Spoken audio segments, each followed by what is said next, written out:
Halika na't mga soy, samahan nyo ako pumunta dito sa mundo ng mga makasalanan sa Aqua Plus. Napakaganda ng club na to. Kasama natin ang mga Diabolical Girls na new wave, okay? Mga bagong wave, guys. Gusto ko lang din malaman ninyo na hindi ako bayad ng Aqua Plus. Aqua Plus, huwag nyo na kami singilin next time. Marami kaming pinapagatas, guys. Kasi si Mimi, napakabagal maglakad, mababa ang movement speed, itong oras na to, nung pumunta kami, mga bandang alas 11 na to, 11:30 PM, wala pa masyadong tao.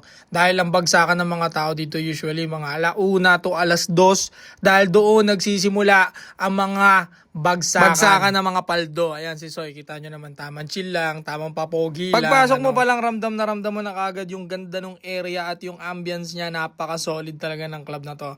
Isa to sa pinakamagandang club na napuntahan ko sa buong buhay ko, sinasabi ko sa inyo. Napakalawak, napakatindi ng lights, napakaganda ng paligid, very welcoming lahat, mga waiter, waitress, no? Ang babait nilang lahat. At ayan, kita nyo naman mga soy, unti-unti nang dumadami ang mga tao at napupuno na rin yung sa may bandang harapan at likod namin.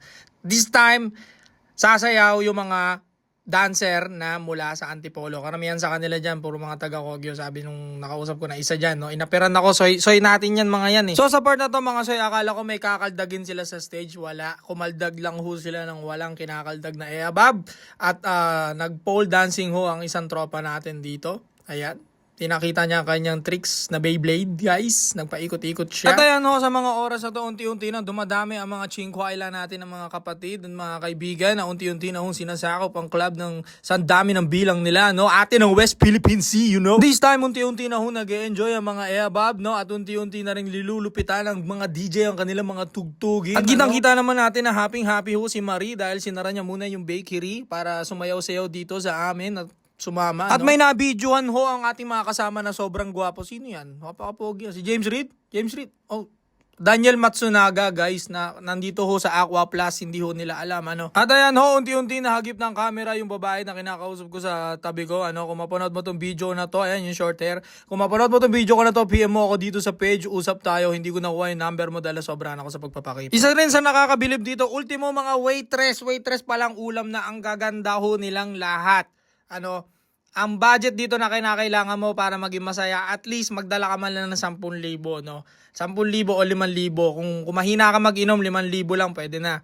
Pero kung medyo malakas-lakas ka tumoma, 10,000 pataas ang dalhin mo dahil hindi ho gagana dito yung mga pang MP lights budget lang, ano. Kung ang budget mo 500 lang, wag na ho. Diyan ka na lang sa bahay, mag-ML ka na lang at bumili ka na lang ng Gusion skin na tig 250, okay? At ayan ho, kitang-kita nyo, napalitan na ang DJ. May bago na tayong DJ dito na mukhang Koreanan, chika bebeb, na talaga namang bounce na bounce ang kanyang music, ano, at sobrang daming usok dito. Ganito ba talaga dito sa Hell, guys? Sobrang daming Diabolical dito, guys. Sobrang daming usok. At ayan, sinamahan ko ng konting sayaw. Kitang-kita nyo naman na titong-tito na talaga ang aking mga galaw, ano. At dahil tayo ay tumatanda na rin. This time, unti-unti ko nang nararamdaman ng pagkabanghenge, ano, dahil ako lang ubos ng alak. Ito mga eabab na to, panay picture, panay video, ngunit hindi masyado nagiinom. Grabe rin ho talaga mga dancer dito. Bawal yata sa kanila ang chabi-chabi. Lahat sila payat, sexy, at talaga naman nagagandahan, ano. Ang lalaki ng sombrero nila, mas malaki pa sa sombrero ni Luffy ng One Piece. Baka alam nila kung nasa ng treasure ni Gold Roger, guys. At ayan, kitang-kita nyo naman na enjoy ni Marie ang eksena dahil malaki daw ang benta ng bakery at maraming bumili ng monay at kabayan, ano, at talaga naman binigay todo niya ang happiness niya dito ngayong gabi. At ayan, isusum ko sa inyo para makita ninyo ang look ng mga dancer, o, diba?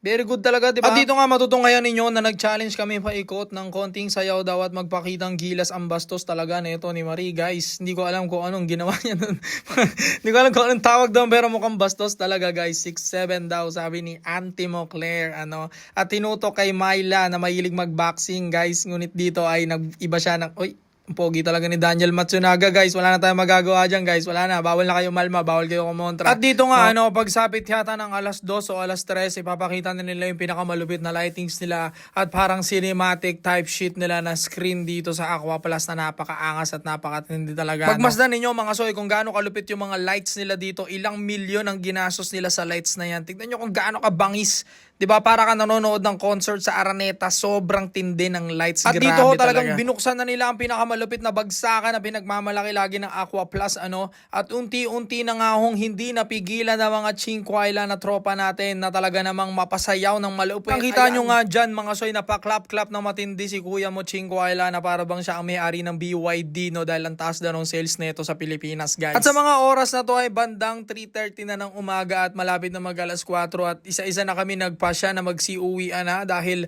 nakamit na namin ang ligayang gusto namin makamit sa gabi na yon at nag-enjoy sa music at pakikipag-party sa mga iba't ibang lahi. At maraming salamat sa mga naka-appearang ko dyan ang gabi na yan at mga bumati sa akin at mga nakakilala sa akin. Hindi ko na kayo nasama sa video pero kilala nyo na mga Isa sarili lang talaga nyo. ang pinaka natutunan ko ngayong gabi, sobrang dami pala talagang diabolical, demonic shit sa loob ng club talaga at hustle hard sila.